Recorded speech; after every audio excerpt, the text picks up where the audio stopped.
"I can fix it," came a quiet voice from the back of the crowd as the luxury car continued to smoke on the demonstration platform. Every executive turned to see who had spoken, a janitor in worn overalls, holding his young daughter's hand. The same man they'd all laughed at during the company picnic just yesterday. What happened next would not only save Velocity Motors from disaster but would transform the company forever. If you've ever been underestimated or overlooked because of appearances or circumstances, this story will resonate deeply with you. Like and subscribe for more incredible tales of redemption that remind us all that sometimes our greatest strengths emerge from our deepest struggles.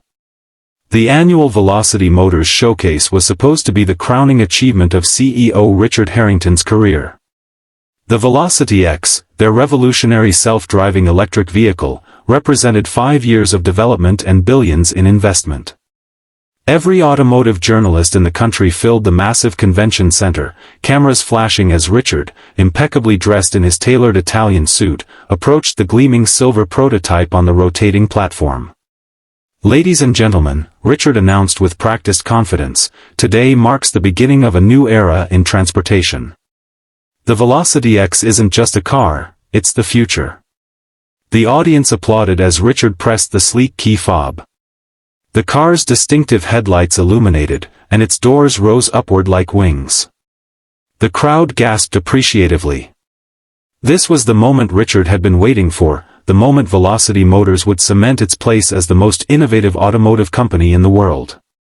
"The Velocity X features our proprietary AI driving system," Richard continued, sliding into the driver's seat. "It can navigate any road condition, anticipate obstacles before they appear, and provide the smoothest ride experience ever created." He pressed the ignition button, and the car hummed to life with a futuristic sound designed to impress. The dashboard lit up with a customized welcome message. Richard smiled for the cameras, but his smile faltered as an unfamiliar warning light appeared. The car jerked forward suddenly, nearly throwing Richard against the steering wheel. A thin plume of smoke began rising from beneath the hood. "Just a minor adjustment," Richard said, his voice tight as he frantically pressed buttons on the console. The smoke thickened. The car jerked again, this time lurching sideways on the platform. Panic flashed across Richard's face as he looked out at the stunned audience. His technical team rushed forward, but no one seemed to know what to do. The company's stock was probably already plummeting as investors watched the disaster unfold on the live stream. "Can anyone control this car?" Richard shouted, abandoning his polished demeanor as the vehicle began making an alarming grinding noise. That's when the voice came from the back of the crowd. "I can fix it." The sea of people parted to reveal a man in his mid-30s wearing the gray overalls of the maintenance staff. He held the hand of a little girl, maybe 7 or 8 years old, with curly hair pulled into pigtails and wearing a simple blue dress. Richard recognized him immediately. Daniel Foster, the janitor who had been hired 6 months ago. The single dad who brought his daughter to work during school holidays because he couldn't afford childcare. The same man who had been the subject of cruel jokes at yesterday's company picnic when he'd mentioned he used to work with cars. "Sir, please step back. We need our engineering team," said Melissa Chen, the head of public relations, trying to regain control of the situation. But Daniel was already moving forward, gently guiding his daughter to stand with Melissa. "Lily, stay with the nice lady for a minute, okay? Daddy needs to help." "Be careful, Daddy," the little girl said solemnly. Daniel approached the smoking vehicle with calm confidence. Richard, now standing helplessly beside the car, looked skeptical but desperate. "You're the janitor," Richard said, not bothering to hide his doubt. "I'm also a mechanical engineer with a specialization in electrical systems," Daniel replied quietly. "Or at least I was, before life took a different turn." Without waiting for permission, Daniel popped the hood and assessed the situation. The smoke was thicker now, but he didn't hesitate. His hands moved with practiced precision, disconnecting a wire here, adjusting a component there. The gathered executives watched in stunned silence as this man in janitor's overalls worked with the confidence of someone who knew exactly what he was doing. "Hand me that tablet," Daniel said to one of the hovering engineers, pointing to the diagnostic device. The engineer complied, and Daniel quickly navigated through screens of complex data. "Your AI system is overriding the safety protocols," he explained as he worked. "There's a conflict in the code that's causing the electrical system to overload. I can bypass it temporarily to get the car functioning for the demonstration." Within minutes, the smoke had stopped. Daniel closed the hood and wiped his hands on a cloth from his pocket. "Try it now," he said to Richard. Richard hesitated, then slid back into the driver's seat. He pressed the ignition button, and the car hummed to life, perfectly this time. The warning lights were gone. The audience, who had been watching the drama unfold with bated breath, broke into spontaneous applause. The demonstration proceeded flawlessly after that. The Velocity X performed every maneuver with precision, its self-driving capabilities impressing even the most skeptical journalists. By the end, Richard was beaming again, accepting congratulations and fielding questions about the car's features.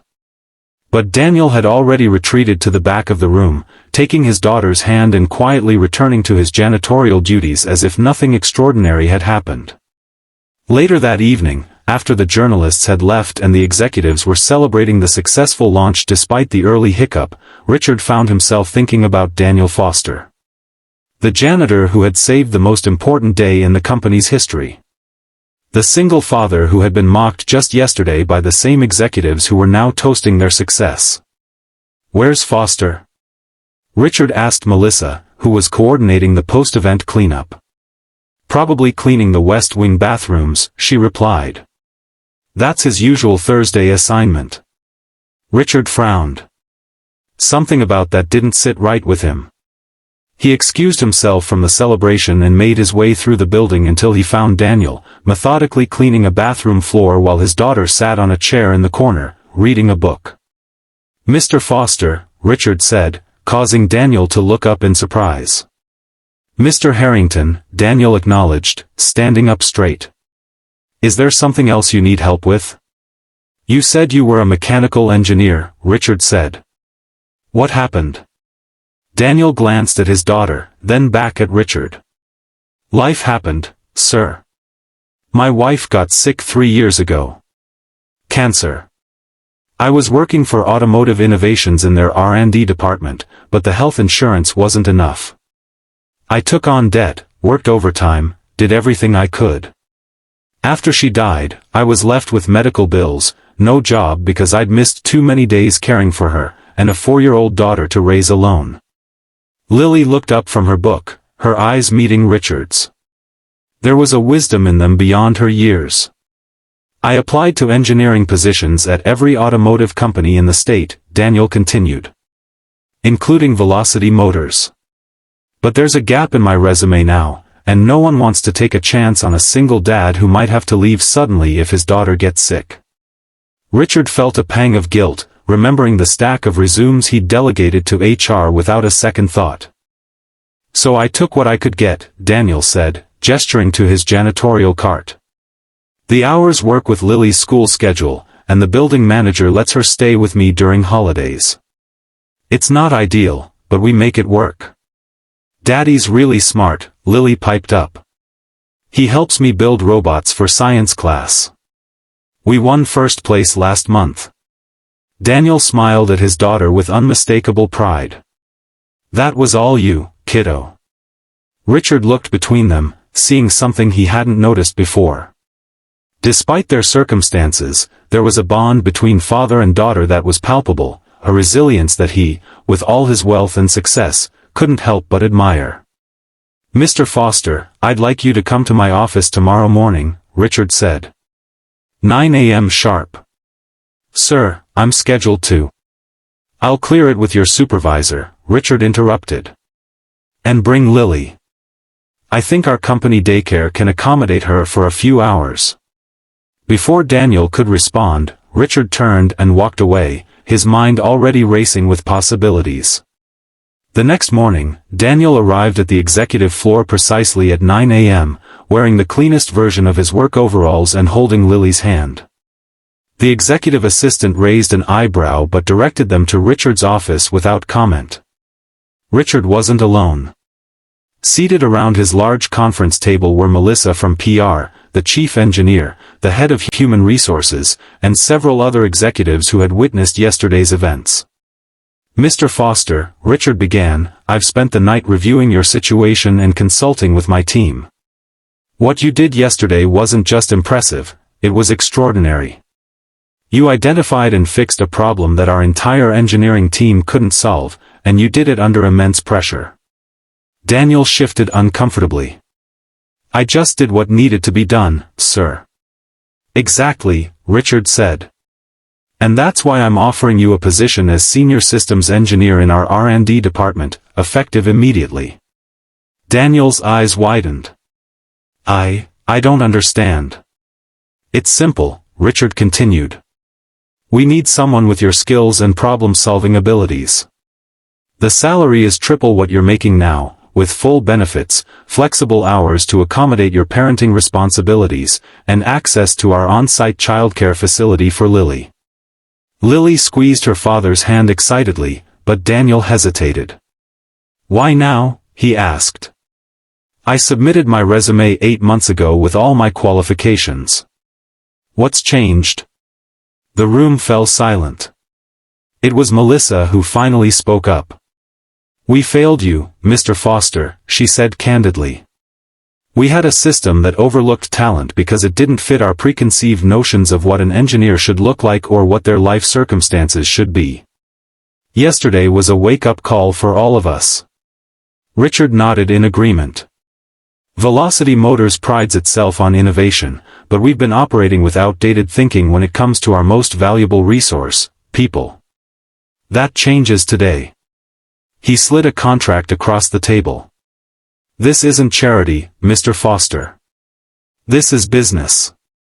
You're the best person for this job, and we'd be fools not to recognize that." Daniel looked down at the contract, then at his daughter, who was practically bouncing with excitement. "Can I still build robots with Daddy?" Lily asked innocently. Richard smiled. "Actually, we have a STEM program for employees' children that I think you'd enjoy, Lily. And yes, your dad can still help you build robots. In fact, I'm counting on both of you to bring that kind of creativity to Velocity Motors." 2 months later, the transformation at Velocity Motors was remarkable. Daniel Foster had not only taken on his role as senior systems engineer with exceptional skill but had also identified critical improvements to the Velocity X's systems that would make it safer and more efficient. More importantly, his presence had catalyzed a cultural shift within the company. Richard had implemented new hiring practices that focused on skills and potential rather than perfect resumes. They'd expanded their childcare facilities and introduced flexible working arrangements that accommodated parents and caregivers.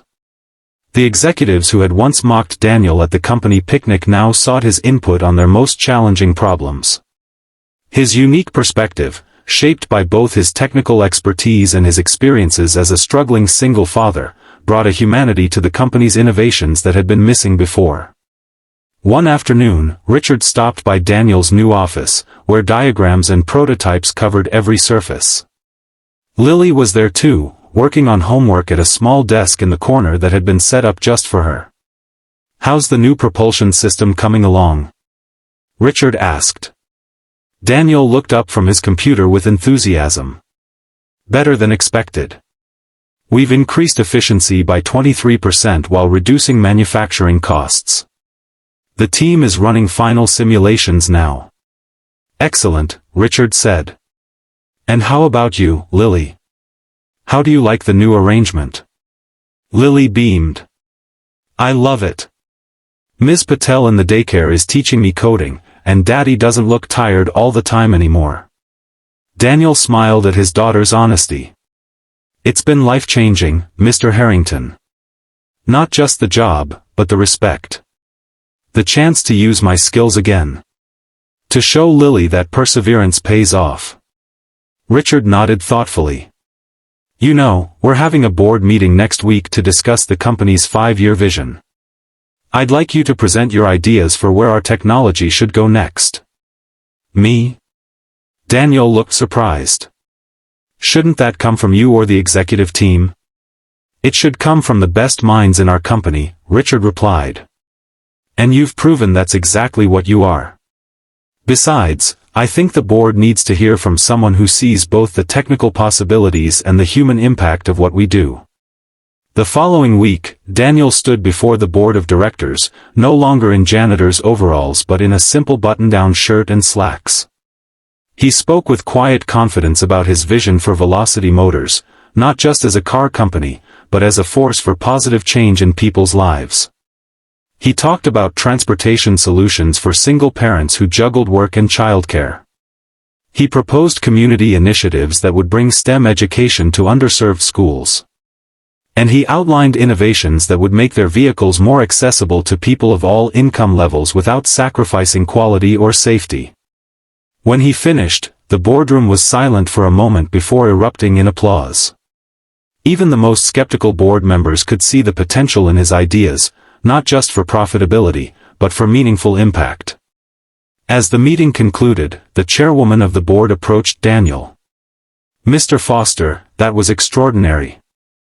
Richard told us about your journey, but seeing your vision firsthand is something else entirely. We'd like to create a new division focused on inclusive innovation, and we want you to lead it." Daniel was speechless. 6 months ago, he had been cleaning bathrooms and struggling to make ends meet. Now he was being offered a leadership role that could shape the future of the company.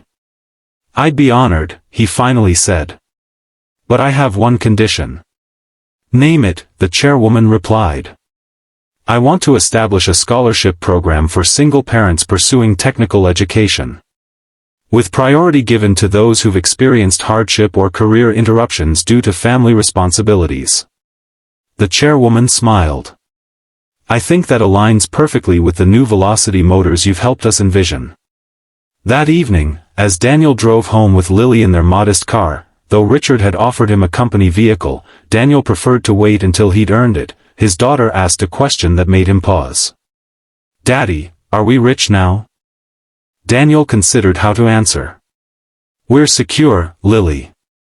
We don't have to worry about the bills anymore, and you can join any activities you want at school. But the most valuable thing we have isn't money." "What is it?" she asked curiously. "Purpose," he replied. "The chance to use our abilities to help others. That's what your mom always believed in, and now we get to honor her by doing just that." Lily nodded solemnly. "I think Mommy would be really proud of you." "Of us," Daniel corrected gently. "She'd be proud of us." 1 year after the fateful demonstration, Velocity Motors held a special event to unveil their newest innovation, the Foster Initiative, a comprehensive program that combined technological advancement with social responsibility. The centerpiece was a new scholarship fund for single parents in STEM fields, named in honor of Daniel's late wife, Maria Foster. As Daniel took the stage alongside Richard to present the initiative, he caught sight of Lily in the front row, now 8 years old and beaming with pride. Beside her sat several families, the first recipients of the Maria Foster Scholarship, single parents who were being given the second chance that Daniel had fought so hard for. "1 year ago, I was invisible," Daniel began his speech. "A janitor with dreams that seemed impossible, a father trying to show his daughter that persistence matters even when the world doesn't notice you." He paused, looking out at the audience. But someone did notice. And that single moment of recognition changed everything, not just for me and my daughter, but now for countless others who deserve the chance to contribute their talents. Richard stepped forward. Velocity Motors used to think innovation was just about technology. Daniel Foster taught us that true innovation begins with how we see people, their potential, their circumstances, their humanity. Today, we're not just launching a program, we're committing to a new way of doing business. The Foster Initiative would go on to transform not just Velocity Motors but the entire industry, setting new standards for inclusive hiring practices and socially conscious innovation. Other companies would follow suit, recognizing that talent comes in all forms and circumstances. And it all began with a moment of crisis, when a desperate CEO shouted, "Can anyone control this car?" And a mocked single dad stood up. As for Daniel and Lily, they thrived in their new reality. Daniel eventually remarried, a fellow engineer he met through the company's mentorship program, and their blended family became a symbol of resilience and second chances. Lily grew into a confident young woman who inherited her father's technical brilliance and her mother's compassionate spirit.